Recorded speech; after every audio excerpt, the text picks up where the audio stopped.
when I work with men, I see time and time again that they are providers and protectors, presiders.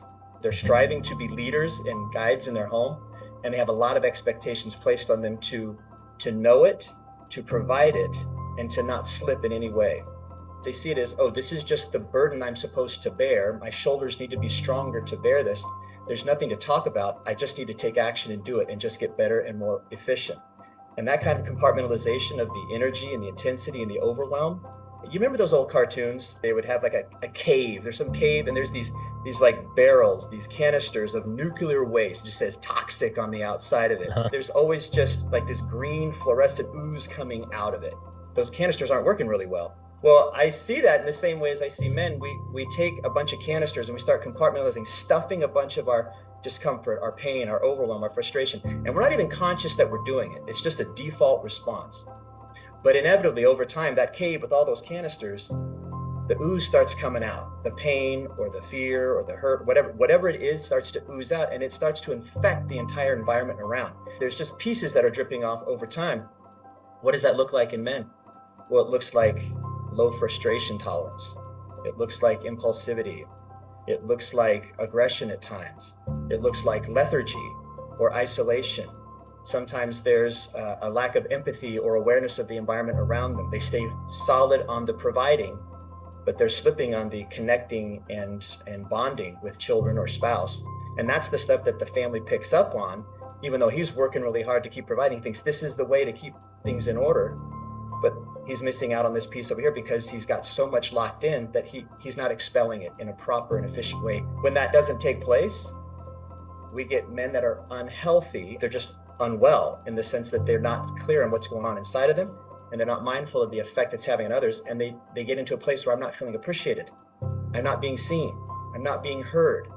And that's a genuine, real thing happening for them, but they're also not really communicating themselves in a manner that would invite their wife or their children or others to hear and see them deeply.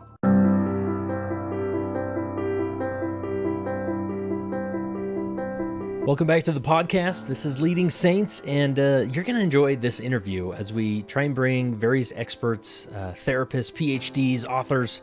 This week it's a therapist. And a shout out to Sky Figuerel, a past, I think, repeat guest, if not, we need to have him in again, who connected me with Mark Bell. And he is a phenomenal therapist in the Mesa, Arizona area. He specializes in therapy in sexual addiction, specifically working with men, not only their addictions or their compulsions, but also their mental health in general, right?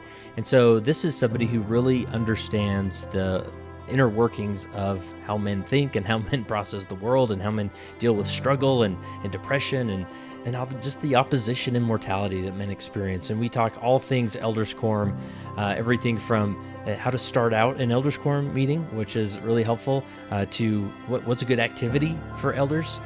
And finally, just what's going on with elders as far as addiction and pornography and all the struggles they're hiding, and how can we help them out of that? How can we get them to a place where they're engaging with dopamine hits in the brain in a very healthy way, and also building connection with other men? So you're going to really appreciate this. Pass this on to any Elders Quorum president or presidency member that you know, and they'll appreciate it. So here's my interview with Mark Bell. Just give me the lay of the land as you see it as a therapist when it comes to men's mental health. Like, what are you seeing right now as of, let's see, we're at the end of January of 2025. Yeah, well, you've asked a big question there. There's a lot there. So, Kurt, let me try to do my best. Those that know me know that I'm really passionate about men. And well, that sounds kind of weird when I say it that way, but I really love men. You get it? Okay. I'm passionate about their health, their well-being, and my work is primarily with men. I'd say 90% of my work is with men, and that's where my skill set is at. And when you ask the question, what's going on with men, I would say, without being too depressing, there's actually a pretty big epidemic of depression with men. And ironically, it feels like more of it is going undiagnosed than diagnosed. Mm-hmm. We live in a culture where it's far more likely that a female will identify, acknowledge, seek resources and help for depression or some symptoms like unto it. And we've seen that, studies show us that men and women diagnosed rates are about the same, But undiagnosed rates, men are just like head and shoulders above females when it comes to the undiagnosed component. And we can certainly pontificate what that is and what that's about and so forth. I certainly have certain thoughts about that. But at the end of the day, that's what's happening. More Hmm. men than not are going undiagnosed. And what that means is more men don't even realize that they have it. They've got energy inside of them that's not being processed well. And in our culture and in many cultures, as you know, men are pretty designed to get after it, put your big boy pants on, put your boots on, and if you've got something that's bothering you, well, sort it out, figure it out, and move on. But doesn't usually associate with sort it out with other people. It means sort it out yourself. Right. And now we've got a lot of great podcasts such as yours and everything out there, and so everybody becomes kind of a forager for information if they're really invested in that. But most guys aren't really doing any foraging for their own mental health. They'll do it for Yeah. physical health, right? What's the new workout program? What's the new supplement that I can put into myself? And how can I, increase my performance and so forth? But mental health acuity and is the piece. Now, when I talked about, the sad part of this is that depression often is highly correlated with suicide rates. Hmm. And what we know about suicide, in fact, this is interesting. There's more we don't know about suicide than we do. And Right. and Yeah. and as much as we've studied it, there's actually we find more spaces that we don't know. And unfortunately, a lot of the messages we get is, well, here's suicide prevention methods. Well, that's actually a terrible term. We can have suicide awareness, but suicide prevention means, well, if you had just done this or if you'd said this, then they probably Mm. would still be alive, right?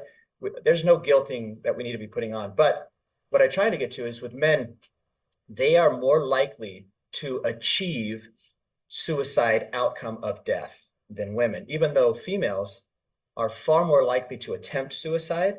Mm. Men are more likely to achieve, and they usually call it a successful suicide. I don't like that term. I don't think there's anything successful about suicide, Right. but they would achieve the outcome of death. And about 80% of suicide success or achievement is on the male side.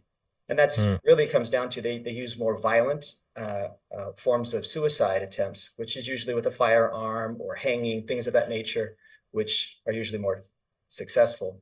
Whereas females will use prescription drug overdose or some cutting. It certainly can be deadly. It's certainly not healthy. It's damaging, but men are more successful in that regard, Yeah. which breaks my heart. And in my career to date, I've had about seven, I think it's eight actually, eight men that I've worked with that have suicided over the course of my 20 years, and it hurts deeply every time. Hmm.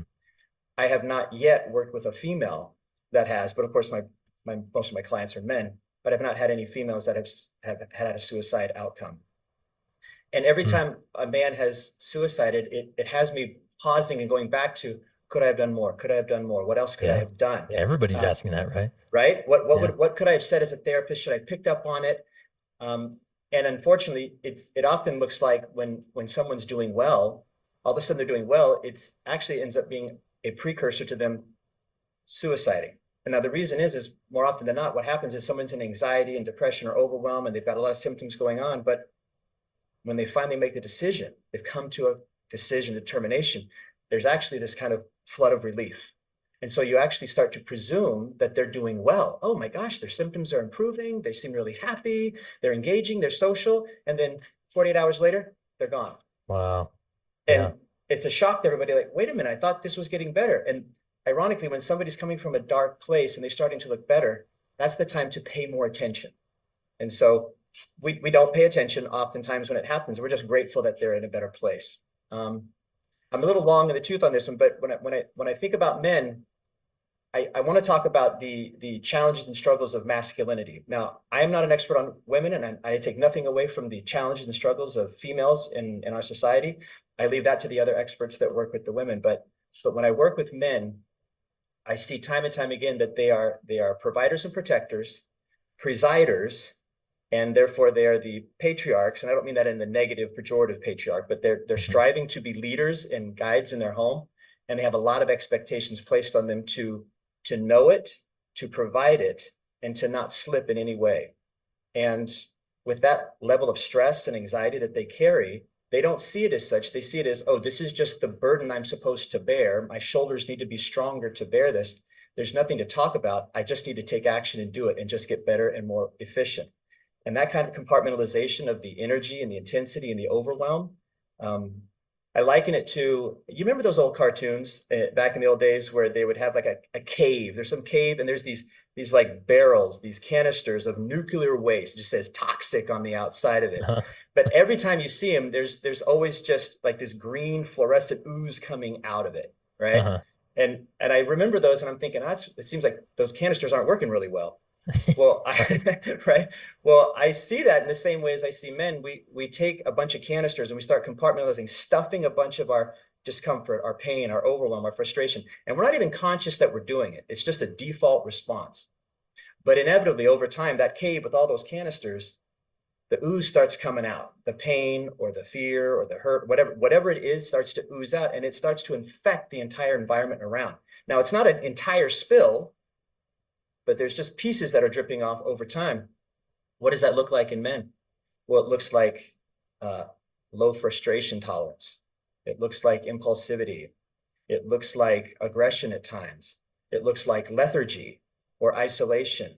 Sometimes there's a lack of empathy or awareness of the environment around them. They stay solid on the providing provisionally, but they're slipping on the connecting and bonding with children or spouse. And that's the stuff that the family picks up on, even though he's working really hard to keep providing. He thinks this is the way to keep things in order, but he's missing out on this piece over here because he's got so much locked in that he's not expelling it in a proper and efficient way, in a timely manner, in real Yeah. time. So when that doesn't take place, we get men that are unhealthy. I don't mean that they're bad. They're just unwell in the sense that they're not clear on what's going on inside of them, and they're not mindful of the effect it's having on others. And they get into a place where I'm not feeling appreciated. I'm not being seen. I'm not being heard.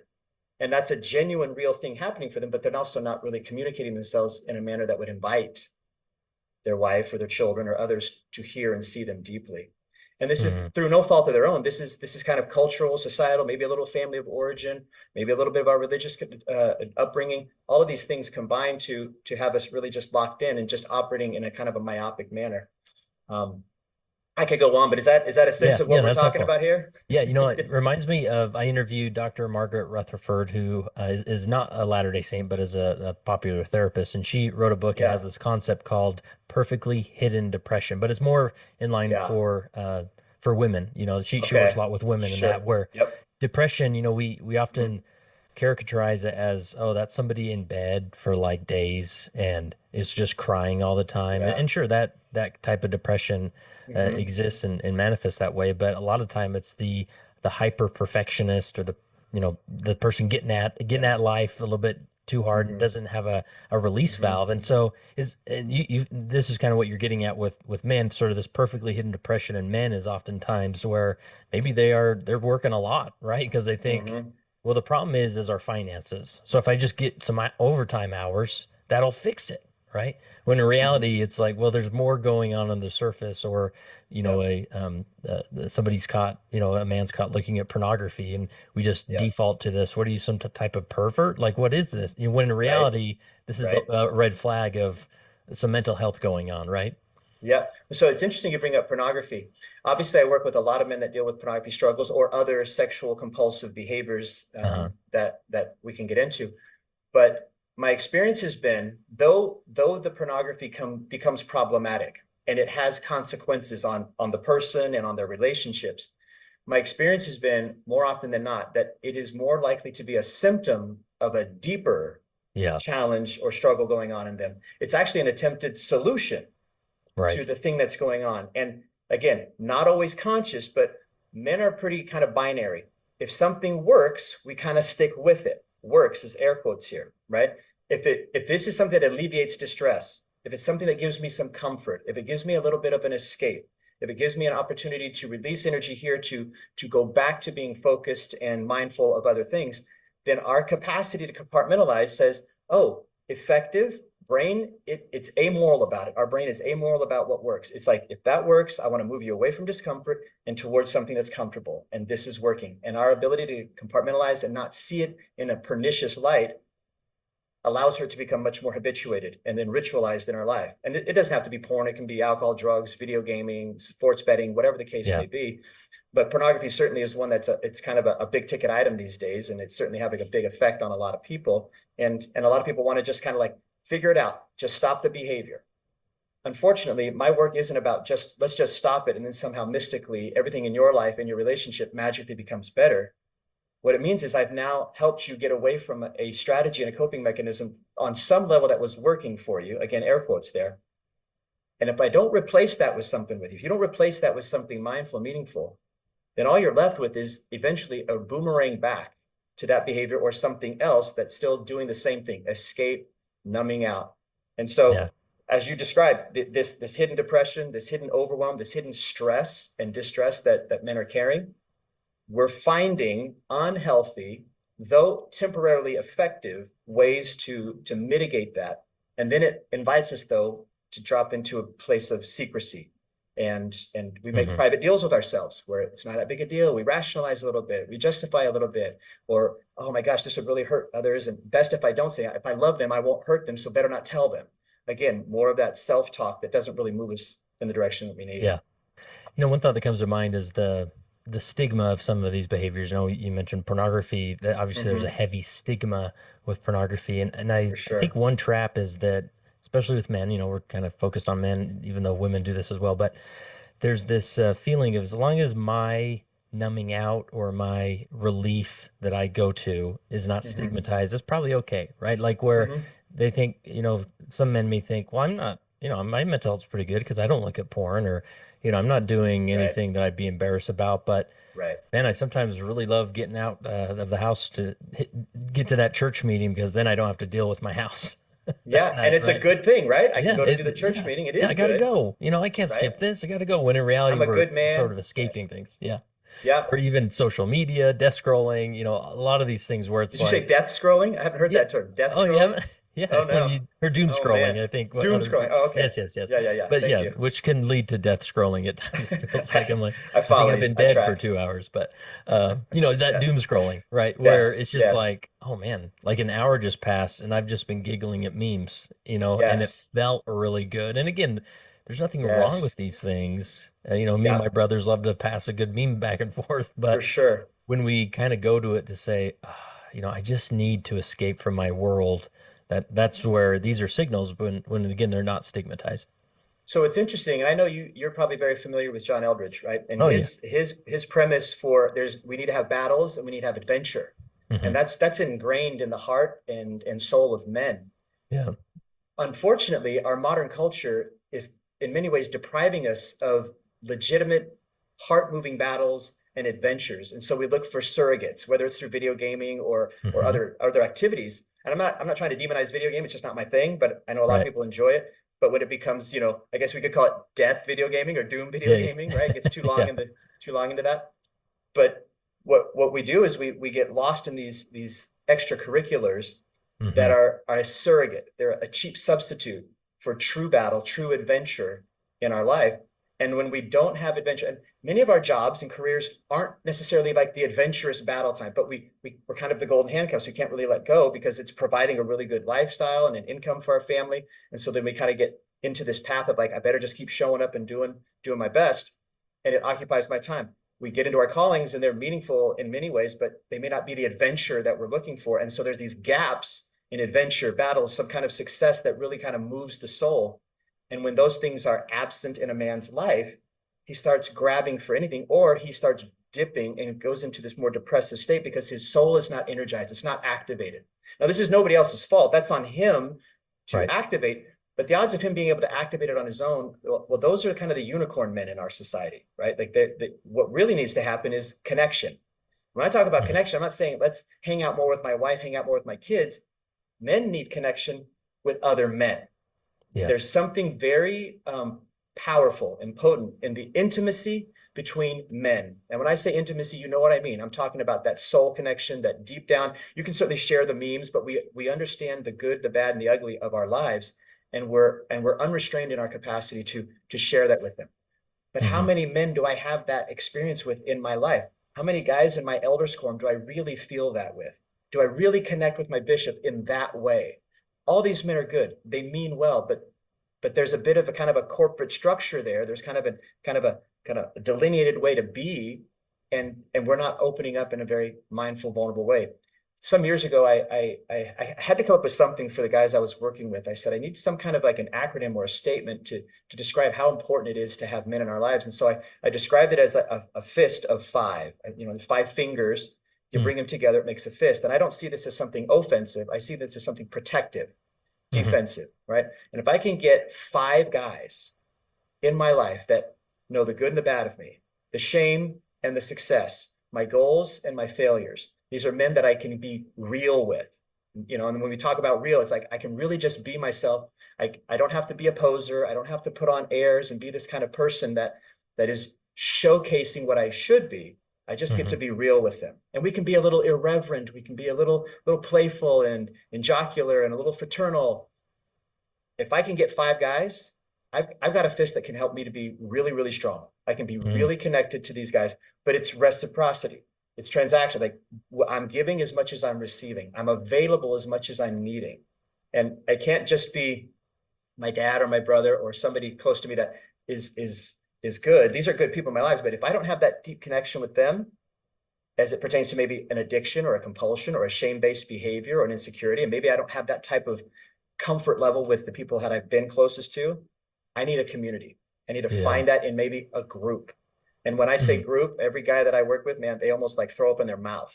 When I say group, we're going to do group, right? I literally just yesterday, I was talking with another man and he's looking at me with his wife next to him going, dead faced, like, I think that's the worst idea ever. And I said, of course you do. And so is every other man that I've said that to before they came into the group, right? But it can't be a group that's like 12 step. Now, again, I'm not anti 12 step. I'm actually very pro 12 step. Yeah. Right? I want to be real clear about that. Anybody listening, pro 12 step. I don't need to reinvent the wheel. There's plenty of those out there. What I'm not trying to create in here is an accountability group, which is what 12 step is predominantly about. What I'm trying to create, and what I think we've done a really good job of creating, is connection and support. Now, we do have a topic of whether it's pornography addiction or sexual compulsivity or whatever, that's kind of a bonding agent. As soon as somebody walks in, they're already self-identifying that I have this struggle. But that's about a quarter of what we ever talk about. It's much more broad and expansive. We invite men to really just get real with one another. So if we're not finding that in our own community, we have to seek it out. We have to find places to create that.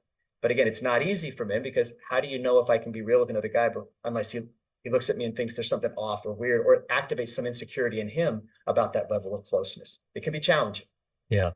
And the irony of all this in the Latter-day Saint tradition is that we like have that structure with Elders Quorum. It's almost like we have the Ferrari engine, but nobody's really figured out how to turn it on, and so we can drive with it. And even in my journey, I'm an Elders Quorum president right now, and Okay. and we're trying some different things, because I understand these principles, right? I'm like, this is about connection. We're doing some different things, and I'm getting great feedback from the brothers in the ward. And but I still stand in front of that group every other Sunday, and I just think, like, there's somebody in here in quiet desperation. There's half of you in here with quiet desperation, but I'm like, I kind of feel like, because a few things we've done is that we'll have real conversations during quorum meeting where we don't talk as there's about 35 to 40 men that come to Elders Quorum, Okay. and we'll break up into groups so that there's more like 6 to 9 Okay. So in small group. small Okay. Great groups, idea. right? So that Fantastic. fosters a lot more conversation. The general conference talk is probably only about 15 to 20 minutes of the actual quorum meeting, right? And then every Thursday, at least most Thursdays, I'll just invite guys over at 8:45 to 10 o'clock, say, hey, just stop by. We're just getting together. It's not like this formal thing. Sometimes we'll have a speaker Bless you. come. Sometimes we'll, do something. But a lot of times it's more like just low key. Let's just come and talk. And now what I felt is that we are building this connection. There is some like, hey, I know that guy.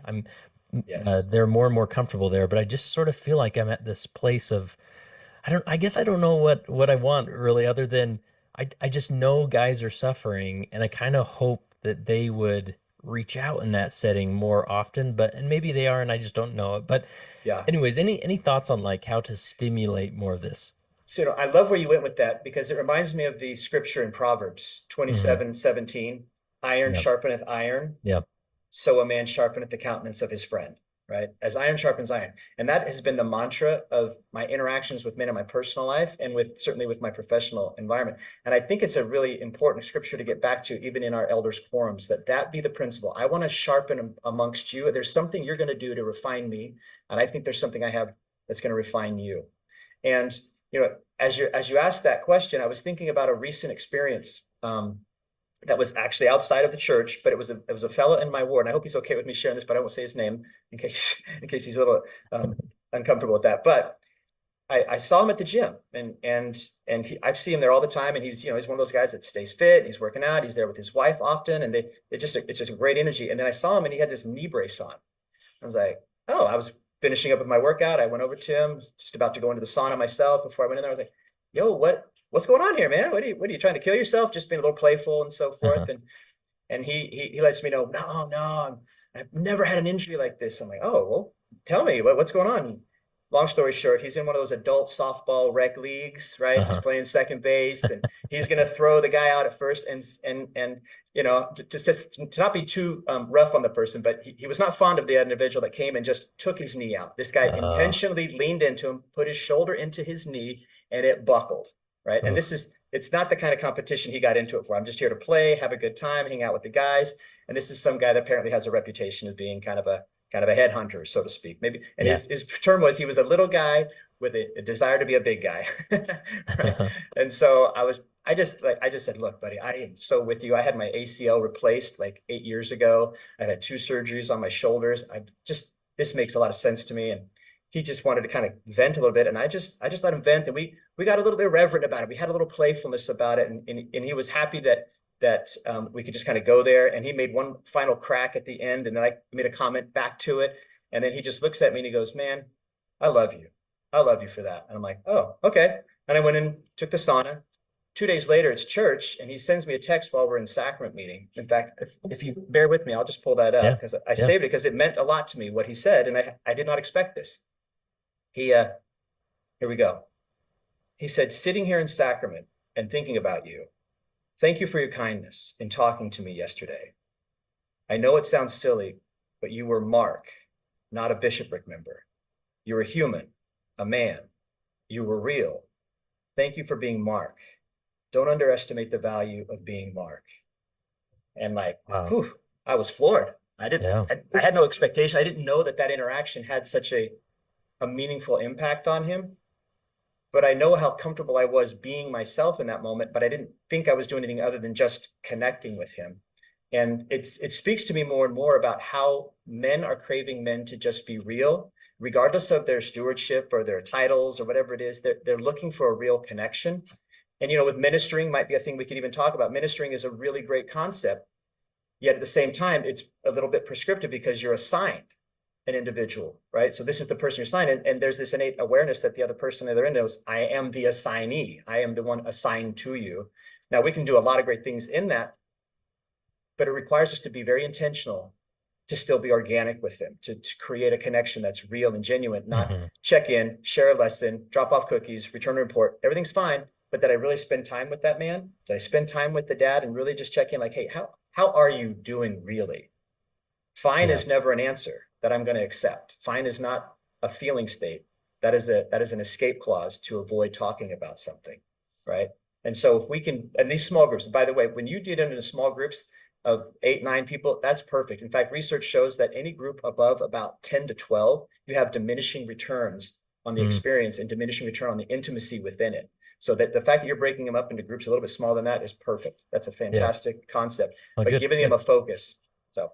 That's awesome. So I'm curious with this group connection concept with mental health, and you put it here in the outline of the connection therapy, right? Like if you were designed, you think of the men who walk into your office who are really struggling, like what is the connection they need from Elders Quorum? Like how would you design that or facilitate that? So that's a bigger question. How would I design it? Here's what it would need to include is what I would probably say. Okay. For instance, in the clinical setting, and I think in the spiritual setting, it can be one and the same. Most people are struggling to identify something in them or they're uncomfortable revealing it. But there's a power when somebody else takes that leap of faith and invites others to know them. I call it reveal versus conceal, right? We tend to conceal, but if a person reveals, hey, I'm struggling with this, or I had this issue, or I'm struggling with pornography, or I lost my job. When one starts talking about that, it starts a domino effect, typically. And if it's understood that it's safe to share that, and people respond to that with grace, because men can't hear that and then say nothing. If a man shares that and then it's kind of like crickets, that man has learned a lesson right now. I ain't opening up again, ever, Yeah. not in this community. So the necessity is that when one shares and invites others to know them more, that others not just nod their head, but they offer something from themselves. One, I really appreciate you opening up. That was really vulnerable. That took a lot of courage. That reminds me of this experience in my life. That brings this up for me. So now we're not talking about a lesson, a topic on, Moroni or Joseph Smith or anything like that. We're talking about what's going on in that man's life, what's actually happening. And now I feel invited to share. And as that becomes the norm, that is the starting point. And if it was up to me, I would start elders quorum, obviously with your prayer and whatever, but then it would be a check-in. I just have, let's all just check in. Let's just everybody take 30 to 60 seconds. But if one of you needs more than that, take it. And then they're checking in about their life, their family, their marriage. But it's going to take one or two individuals to really be courageous. And maybe that's you as the Elders Quorum president or your counselor, your two guys that are your counselors. But guys have to be willing to share and be vulnerable to invite the rest to be that way. And if that can be a maintained dynamic, now I'm not worried about whether I'm ministering to just these two guys. I'm actually a minister to every man in the ward because they're my friend. The term that missionaries are using, my son's in Mexico on his mission right now. The term is friends, not investigators. They're all friends, right? I'm bringing my friend. I didn't have any friends at church today. Oh, I had 3 friends at church today. So natural to say that, right? Instead of a ministering brother, I'm your friend. I checked in on my friend today, whether I was assigned to return a report about them or not. And anybody I check in with is somebody that I can certainly reach back out to you, the Elders Quorum president or the bishop, and say, hey, just so you know, Brother so-and-so revealed to me that he's kind of going through this, thought you might want to know that. Here's what I've been doing to check in on him, but I think there's some other things that we might be able to do to support him. But a check-in, very powerful. That's not typical, though. Yeah. Yeah, that's the thing. And what you'll find, at least my experience, is that it's always frustrating being that teacher who asks a question during the lesson and nobody responds. But if you warm them up where they've already talked in that setting, and you'll find that they'll respond a lot better, even about unrelated things, right? Is there any other coaching you could give us on that concept of checking in? Because sometimes I've tried a few things. One, I'll say, hey, just give me one word, how the last week has been for you. Yeah. Go around with 40 guys. If everybody takes 30 seconds, it can Yeah. build up. But the other week I split everybody up into groups and then did the check-in. That Much seemed to better. help.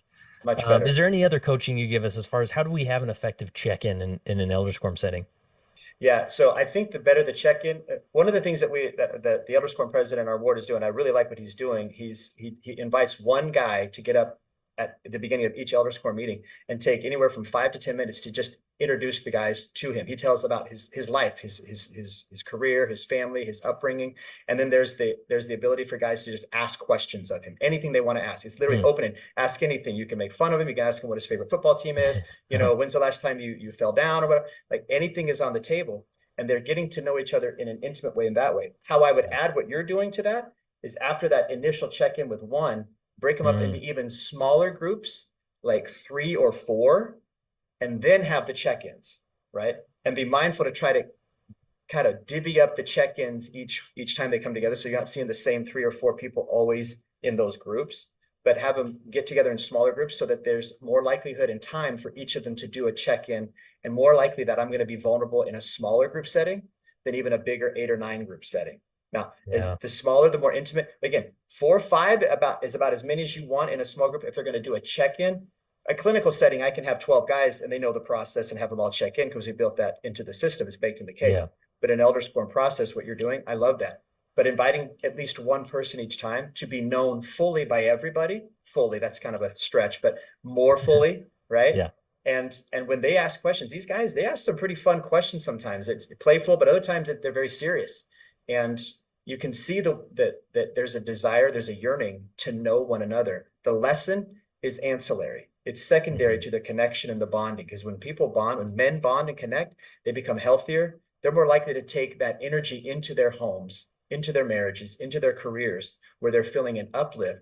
and they're taking that canister that's been built up, they're releasing it, right? Yeah. And it's going to start off probably in a micro way. It's not going to necessarily blow up immediately, like everybody's just like super giddy about it. But if you're consistent, if you're deliberate about it, and you set your aim, the path is going to reveal itself, that this is how it's going to look. And you're going to see subtle nuances, and each different ward is going to have to do a little bit different, because every ward is different, every elders quorum is different. But Hmm. this would be my vision. I could keep expounding on that, but Yeah. that would be my Yeah. Yeah. vision of how to bring that together. Yeah, that's really helpful. And one thing just contrasting it with like a therapy setting, I think it goes without saying, and maybe you reiterate it, but when you're in that group setting, in a therapy setting, nothing's going to leave that room, right? I think A everybody hundred understands percent. that. And Thank so you. one thing Yeah. I've attempted last few weeks is actually articulating that. Like, hey guys, I want you to know, like, we've shut the doors here, and we're just going to ask everybody that whatever's talked about in Elders Quorum stays in this room. This isn't like something you discuss Mhm. in the minivan on the way home or anything. And I've Correct. found that there's been a lot of the men in there have leaned in a little bit and said, well, if Uh-huh. that's the case, I'll share a little bit more. So I really appreciate you saying that. I took that for granted just because of my profession. I'm glad you highlighted that, just in yeah. a more lay environment, that a reiteration of that on the frequent, that hey guys, just a reminder, this is our place. You remember the movie Mhm. Goonies? Yeah. Remember that? Uh-huh. Remember when they were on their little exploration and so forth, and they were down underneath the caverns and so forth, and the main character was like, down here, this is our time. Up there, that's there. This is our time down here. And he That's was cool. referring to, this is our experience. This is just for us. We're having a special bonding experience. And so I Mhm. liken it to the Goonies. It's our time. This is our place down here. And so to your point, yes, Yeah. anything that's said in here stays in here. And we can certainly speak on it outside of here with each other, but not to others that weren't privy to that at that time. Yeah. Yeah, Fantastic. that's powerful. It's powerful. Anything else as far as like connection therapy goes in the context of Elders Quorum or church or Latter-day Saints or Uh, I, I'm with you in the regards to connection is about interaction. It's not just communication, it's interaction. So recreation is hugely important. Mhm. Men in nature, whether it's hunting, fishing, hiking, pickleball, what have you, soccer, softball without some guy taking your knee out, of course, right? Like any environment where we can be outside in nature, in the elements, Yeah. having a little bit of competition. Because Yeah. remember, we're looking for a battle and or an adventure. And competition is the way that we can safely and effectively still access that without getting too aggressive. But having a little bit of competition spurs up that playfulness, that little bit of that frat boy in each of us, right? That little bit of that jocular humor in each of us. We have to have that place that's safe for us to expel that.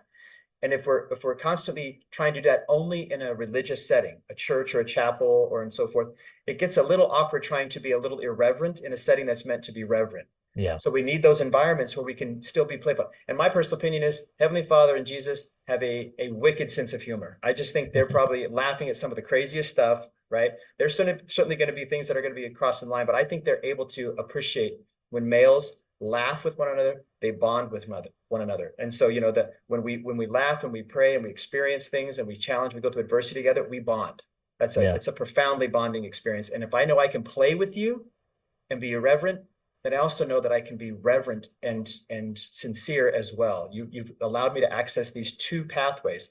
As a father and husband, oftentimes we're not necessarily allowed to be as irreverent or as playful. We need to be stalwart. We need to be Yeah. steady. We need to be reliable. I need to be able to be a boy amongst Yeah. men, right? Yeah. And Yeah. that being able to be a boy allows me to expel all that energy release, so that those roots inside of me produce different fruits. Yeah.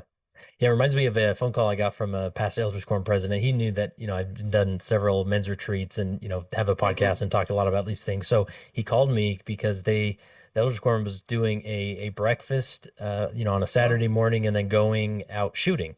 And so he called oh, me wow. and Yeah. he called me and he's like, okay, I just want to make sure I get this right. Like, how do you suggest I go about this shooting activity to really make it, resonate with the men? I'm just like, the fact that you're having a shooting activity, your work is done, man. Just get them out there, get a firearm in their hand, and watch them come alive. Like it's Amazing. that's the thing is like there's not this pressure that maybe the relief study feels at times where we got to get the centerpiece or this or that or Oh, the meal yeah. has to taste good or Yeah, it's just like no, give them some potatoes, some hash for browns, and sure. some eggs, and then That's so let's true. go shooting, and like the work is done, and it's amazing how men connect out there.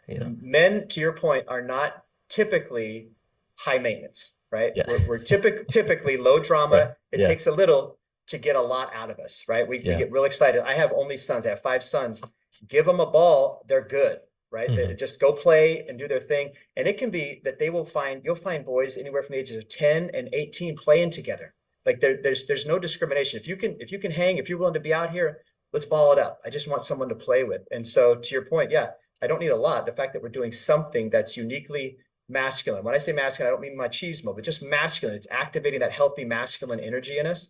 We have to have healthy, safe places to expel that and play so that we have something to yearn for and to look for and know that it's on the horizon. Big time. Yeah. I What love would you that. say to the person listening, being like, "Come on, Kurt and Mark, like this, I mean, let's just get to the conference talk. We don't, church doesn't need to be therapy. What's the big deal? Let's just get in the room and talk about doctrine because that's what's the most important." How would you respond to someone like that? Well, I might have my personal response, but I got to be careful with that one. No, I kid, I kid. I'm not at all opposed to trying to serve two masters, if you will, at the same time. But for those that only want the lesson, I think they're still going to miss out if they're only focusing on the lesson. If we make sure that there's always a lesson for them to look forward to, Hmm. you're meeting that. If it's always just connection, you're meeting a big need for a lot of those guys.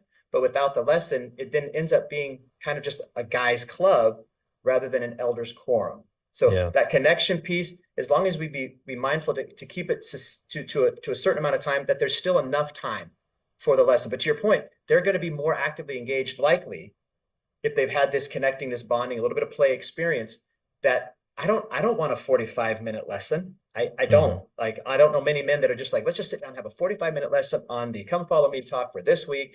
I just kind of like, Yeah. that's a little much. 15, 20 minutes of them already focused and dialed in. You're going to get a lot more of the people responding when you ask a question rather than crickets.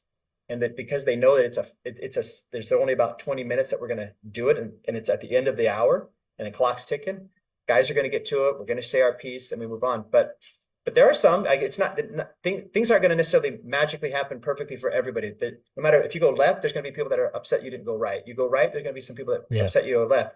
But I think the fact that you're trying something, you're playing around things that are actively touching the hearts of others that haven't really bonded around just the lesson. We've had that for decades.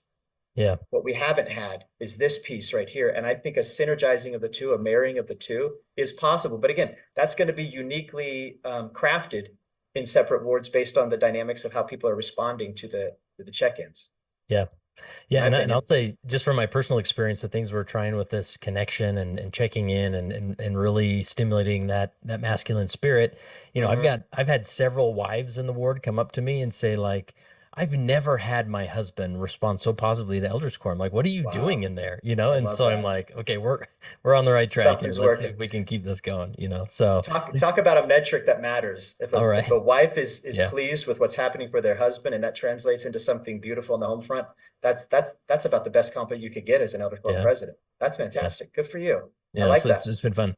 All right, let's shift gears a little bit Sure. over to just the ministering program. I think, Yeah. obviously this has a long history with home teaching and man, Hmm. it's a tension point with a lot of church leaders and Yeah. sometimes the guilt trips and all those things. But Sure. what thoughts come to mind as far as connection or just ministering in general? So, ministering, I love that they shifted from personally, I like that they got away from home teaching because even the title just had a kind of a distancing effect. And I joined the church when I was a teenager. I was 14 when I joined the Mm. church, and I still feel like a bit of an outsider trying to figure all these things out, 30 years later, right? But home teaching always felt like a duty that I had to do a specific prescriptive thing and show up, sit down, have another kind of semi-formal, formal meeting with the family to teach a lesson. And yet, I think what matters more is what they've done with ministering is the spirit of ministering is about friending. It's actually getting to hang out with them. If a lesson is necessary, great. If you want to bring cookies and stuff, that's great. There's a family that my boys and I we minister to just on our block. We're fortunate to have them right there on our block. And one of our primary modes of connecting with them is on every time they have a birthday. They have a bunch of kids, and so there's always a birthday. It seems like coming up, and I just reach out. And we just text them and say, "Hey, what's the cereal you want this week, or what's the candy that you're looking for?" And then we go straight out there. We get it. We come and we deliver it to that child or the parent, and we're Mm. like, "Hey, here's your deal." And where I'm making sure that I want to give them something they want, not just I'm going to bring you cookies, assuming you want cookies. Hey, Mm. do you like, what's their favorite cereal? They like Frosted Flakes. They like Shredded Mini Wheats. They like Lucky Charms. And we get them like the big family size, like the huge thing, but it's just for them, right? It's Yeah. just for you. This is just for you. You can share it if you want, but it's just for you. And their eyes light up, right? And Uh-huh. that's the children. Connecting with the children in a family, if they have small children or older children, is something I really appreciate as a father when somebody does that to my children, when they pay Yeah. attention to them. I've got a good connection with a lot of people in my life, but I like seeing other men come and show interest in my children in a positive, productive, and meaningful way, that they're showing interest in something that's uniquely about them, and then inquiring about their band or their football or whatever it is that's going on. I think ministering is about just continuing to be actual friends with them and not trying to get the once a month visit or make sure I text them at least once this month and call it good. Um, but I also want to be able to spend time with them in their environment. Now, I'm not saying that I'm batting 1,000 on this, right? It's something that I still keep trying to make sure that I do it more effectively. There's people in my ward that I'm just more naturally drawn to, more connected with, and I friendship them in a more natural way. But we're blessed to have the two families that we minister to right on our street, so we actually see each other literally all the time, and so we're just interacting in a natural way. In some wards where they're going to have to like travel distances, or there's somebody across the neighborhood that's not so organic, we have to be much more intentional. We have to be very intentional to be seeking opportunities to check in. And I think asking these check-in questions, especially with the dad, from the man to the dad, check-in Hmm. questions. Hey, I heard your check-in on Sunday. It was cool, but it was kind of plain. It was kind of bland. And I had a Yeah, I sense love that that. maybe there was something you weren't sharing, and maybe you just weren't comfortable telling everybody else. But I want you to know I'm interested. If you're willing to talk about it. I have a break at lunch today. I can come swing by, or we can just do a little FaceTime. But being really attuned to paying attention to what they're saying and not saying when we have moments around them, and following Yeah. up on them. I love just how you phrase that, sort of the slight teasing there, because I think men generally will respond well to, like, yeah, I know, I don't want to share my feelings in there, dude, like, but Totally true. you create that safety, like, okay, Yeah, maybe this is a guy I could maybe lean into, and just, yeah, and you suddenly yeah, get that quick yeah. text like, hey man, do you have a minute, or whatever it is. That to your point, Kurt. That is where being real, as my friend in the ward said to me, like, thanks for being real. When we're real with them and tease them and banter with them, maybe a little Yeah. sarcasm, that for most men, not all, but for most men, we really Hmm. respond to that, because it kind of like gets our juices going, because there's a little bit of a competitiveness, or you got me, okay, Yeah. okay, right? That's the way that men are, and more often than not, men prefer us to be direct, right? Hmm. Males are very kind of point A, point B by and large. Our masculine energy just drives us to solve a problem, fix something, or connect. Let's do this. I can't multitask. I'm on one project at a time. And if I'm feeling like you're being direct with me and not evasive, or trying to manipulate something out of me, I feel connection. It's going to be Hmm. there. I think women do it in a little different way. And like I said, I'm not an expert on women, but I've watched women, and they seem to be a little more evasive and a little more kind of a meander approach, because they like the talk. The journey of the discussion is more meaningful to them in many ways. For men, it's we like to get to the point of the matter and then not linger on it. I just want to feel heard, validated, understood, and empathized with. And then they usually like a little bit of banter after the end of it. So kind of like, okay, our man card is stamped again. We're good, right? Like we just move back Yeah. into that space. So Yeah. we ease in and out. But yeah. You said a word at the beginning of that was maybe deserves some time, is because we have a long tradition of it, and that is duty, right? Where Mm, in the past, I feel a lot of leaders have approached men from a perspective of duty. yeah. And I get it, because men actually do want that duty, that Yeah. sense of Hmm. that they're fulfilling their duty, they're being the For man sure. that the world expects them to be. However, it's like when you approach them with this sort of this priesthood duty cadence, Hmm. it's often a losing battle, right? My Yeah. mind goes to that movie scene in Braveheart where the all the generals want this group to go to fight out of duty, and then Yes. William Wallace comes in and wins the hearts and minds of Yeah. these men, and then they'll that's Yeah. the thing, if you win their hearts and minds, they will give you much more than duty could ever win you, Yes. right? Yes. Any thoughts on Yeah. duty? Yeah, well, duty, you say that makes me think of a kid thinking they heard the word duty. So duty, I shifted out of that phrase entirely, and I replaced it with opportunity. I want Yeah. opportunity. I want an opportunity Mhm. to showcase my capacity for care, for regard, for compassion. Duty does feel a bit soldiery, like you're a soldier, and we have used those terms also in the church.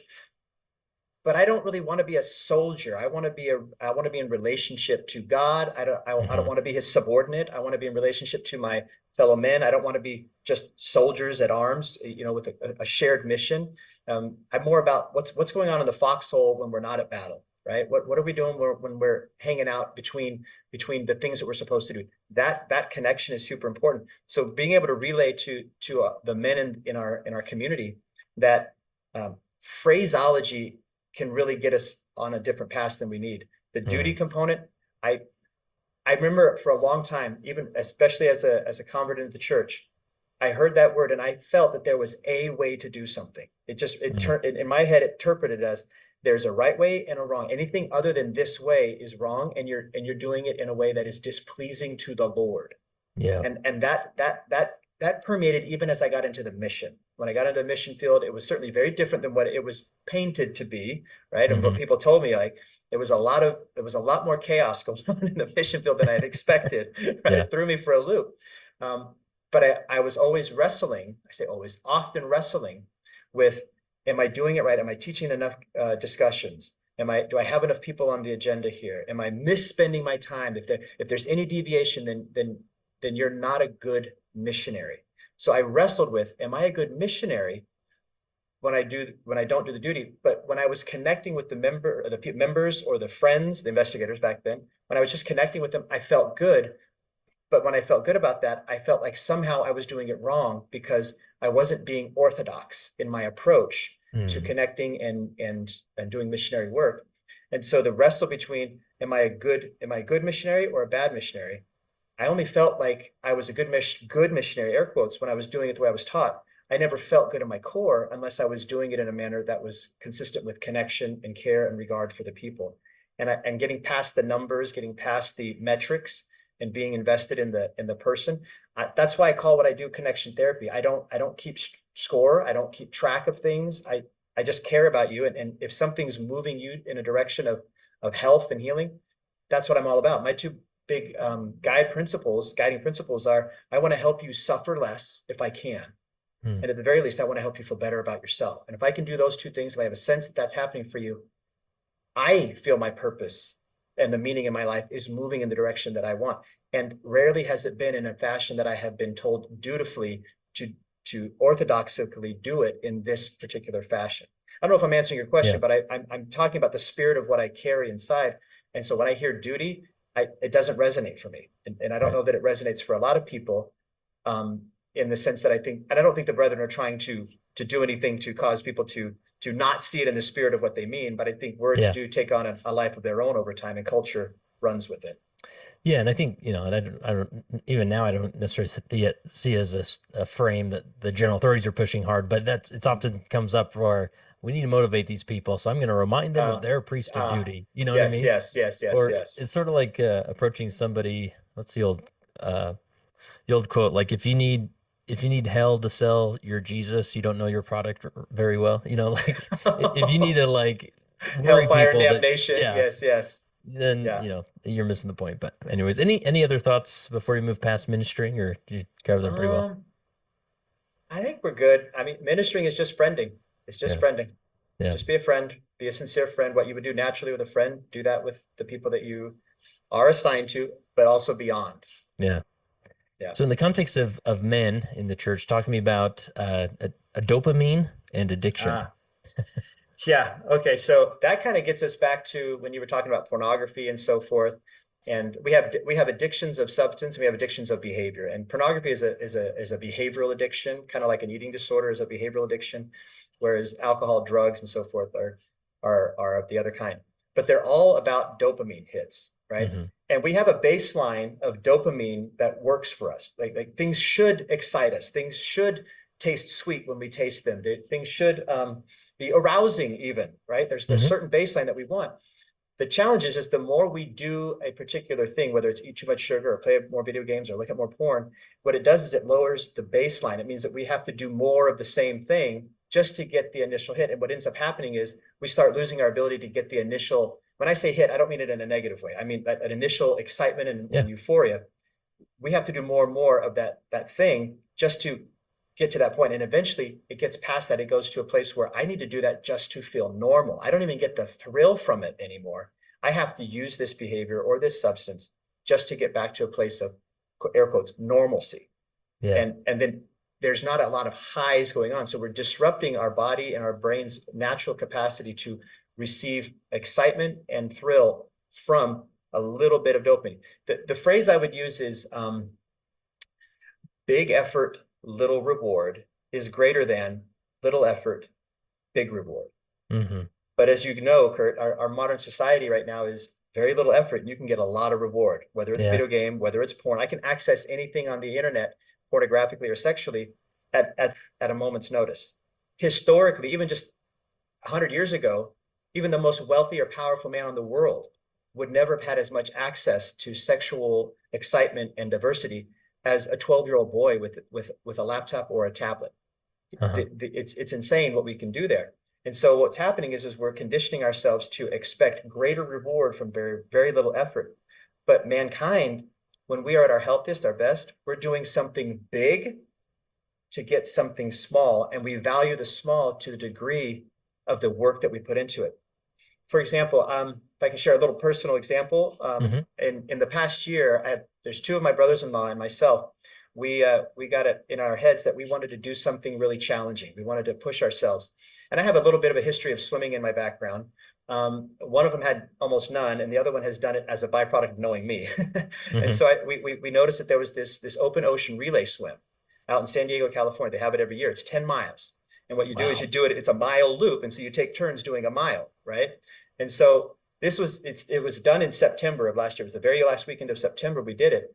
And we started in January. I said, okay, look, we're gonna train. At the very least, if you just swim for 30 to 45 minutes once a week, we'll have enough conditioning to at least pull this off.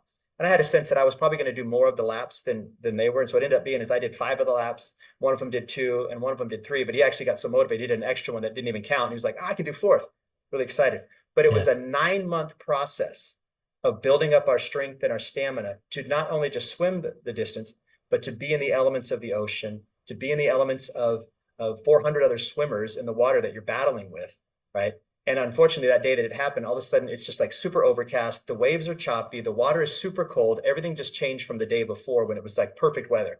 So you're Wow. fighting a bunch of things. But my point in this is that we not only were doing big effort to get that little reward of it was only about a 5-hour swim race total, like to do the 10 miles. But for 5 hours of challenge, we put 9 months of effort into it. But what was beautiful about it is that we were regularly connecting with each other, talking to each other. Here was my workout today. Here's the time I got on it. Hey, tell me about this, how you do this stroke a little bit better. What motivational music or inspirational podcast are you doing to kind of get you there? It was 9 months of connecting and bonding. That hit that we got that day of achieving it, and there's a million other things that actually kind of started to go wrong that day that made it even harder. But we achieved it. We finished it. We aren't studs. We aren't like the best swimmers on the planet. In fact, we were the last group that finished. I was the last guy out of the water that day, but I couldn't have been more proud. And the only people that were waiting for me was the race official and my two brothers-in-law. Everybody else had gone. It was like it was an empty Wow. beach at that point. But we went from that point and we went up to the restaurant. We got big old fat burritos and had a drink and our burritos. And it was like the best meal ever because we felt so depleted, but so euphoric. And Yeah. that level of effort to get a reward of that magnitude that was only finite for that, but I'll carry that memory for the rest of my life. I can't tell you when the last time I watched a movie or ate a meal that's going to last me for the rest of my life. I'm certainly not going to be able to remember any pornographic image that's going to last me the rest of my life and just really get Yeah. a lot of like great gains out of that, right? But these are the things that men need to have. They need to have constant pursuit of some challenge in their life, preferably with connection with other people, other men in their life, and celebrating those wins together. Keep their man card stamped, keeps the adventure alive, keeps the battle rolling. And Yeah. so if we talk about dopamine in a man, we don't want cheap hits. We don't want cheap dopamine. We don't want it from porn. We don't want it from video games. We don't want it from sports betting. We don't want it from alcohol or drugs. We want it from achievement. And then typically it's about a physical endeavor. Now, sometimes it can be a musical endeavor. It can be an intellectual endeavor, but something that challenges us. And many times we can do it on our own and do something personal for us. But man, the reward when you do it with others, even a small group, fantastic. And I still get chills as I'm talking to you about it because I love the achievement of it. Even though we were freaking last coming out of the water, it still is an amazing accomplishment for us. Yeah. And I'll probably emphasize the probable connection you have with those men. If one of them came down with Oh, cancer or, you know, yeah. experienced a tragedy in life, you'd be right there It for him, it you know. it increased the conversations we had that weekend before and after the race were the Yeah. most intimate we've ever had in our life. And we've known each other for a long time. We've had some really good connections, but doing this challenge invited us to a whole nother vulnerability. Plus, it was just the three of us on that trip together. Man, I got to know these two men. One of them was Sky, Oh, my cool. Yeah. brother-in-law that you know that Uh, connected us, and one is my other brother, Tom.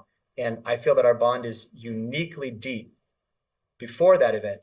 It increased its depth because of it. And I cherish those men dearly. I will for the rest of my life. that's awesome. Love it. Yeah. Anything else around dopamine or addiction or you want to mention? Our brain is hardwired for novelty, and if we're not intentionally pushing ourselves towards healthy novelty, Mm, it will find the unhealthy novelty that's the low-hanging, easy fruit to grab. That's not necessarily the healthiest for us. It's yeah. like I liken it to, when snow melts in the mountain and it just drips down the mountain, it'll take the path of least resistance. Yep. That's beautiful in nature. That's terrible in humans. Like we don't want the path of least resistance as where our brain goes. We want our brain to be channeled and focused on a productive thing. We want to put that water in the canal. We want to put that water in the reservoir. We want to be able to tap into that at our leisure because we've channeled it in the proper way. Yeah.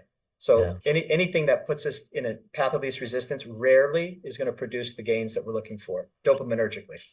Awesome. Uh, well, this has been awesome. I appreciate all your perspective and It's been my concept pleasure. and I've learned some great things that I'm excited to implement. But Mark, if people want to get in touch with you and you know all the work Yeah. you do, where would you send them?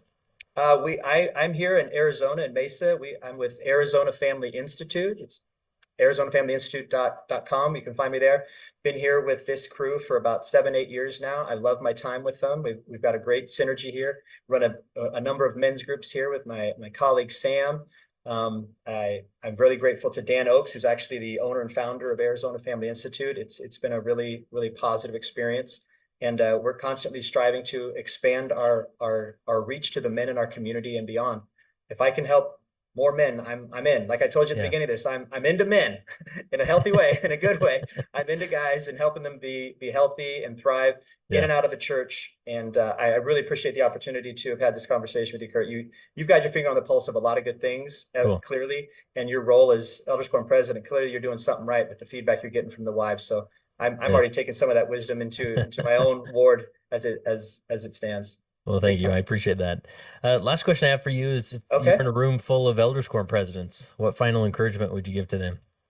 Oh my gosh. I would invite them to be willing to make mistakes, be willing to think outside of the box, be willing to be creative. I don't necessarily want to tell them, ask forgiveness, don't ask permission. I don't necessarily want to say it that way, but I think that there's a lot of resourcefulness that comes up when you allow yourself to take risks, and we learn from mistakes. Don't be afraid to make a mistake. Don't be afraid to do it poorly. You'll always learn more from that than you ever do from the success. So get after it, Elder Quorum presidents. I have all the confidence in you, and bishops.